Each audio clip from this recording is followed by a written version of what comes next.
যে কারণে 11টা কাগজের মধ্যে কোনো একটা কাগজ দিলে হয়ে যাবে। যার 1987 সালের আগে জন্ম সে তার নিজের কাগজটা দিয়ে দিতে পারে 11টা ডকুমেন্টস, সে সে যদি তার নিজের একটা ডকুমেন্ট দেখাতে পারে 11টার মধ্যে, তার 1987 সালের পর থেকে 2004 মধ্যে যাদের জন্ম সে তার নিজের একটা ডকুমেন্টস আর পিতা মাতার মধ্যে একজনের কোনো ডকুমেন্টস হবে, দিলে তার নামটা উঠে যাবে। আর 2004 যাদের পরে জন্ম কি হবে, নিজের আর সাথে সাথে পিতা মাতা।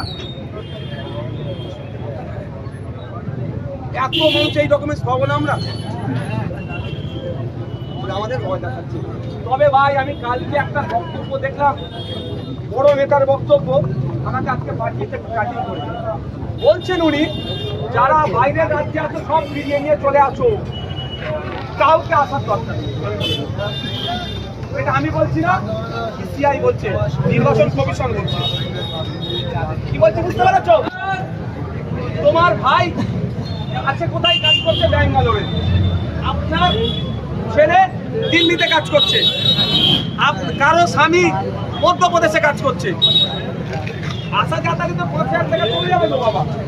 5,000 টাকায় তো এক মাসের 5,000 টাকায় তো এক মাসের কি হবে, সংসার চলে যাবে না? আসার কথা কেন বলছে? মাদার লক্ষ্মী কম পড়ে গেছে, ওদেরকে ডেকে এসে বোমা দেবে।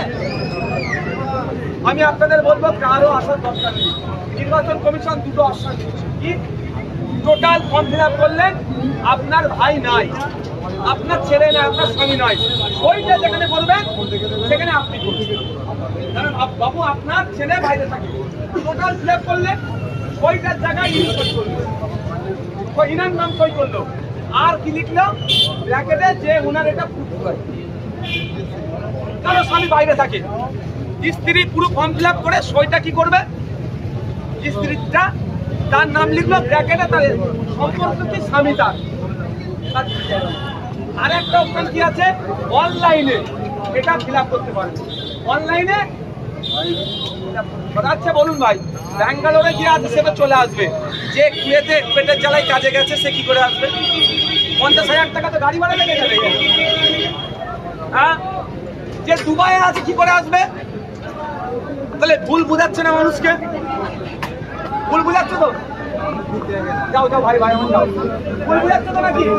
তাহলে যারা বাইরে আছে আসার দরকার নেই, ইনকাম করুন, ওই 5,000 টাকাটা সংসার চালাতে দিন।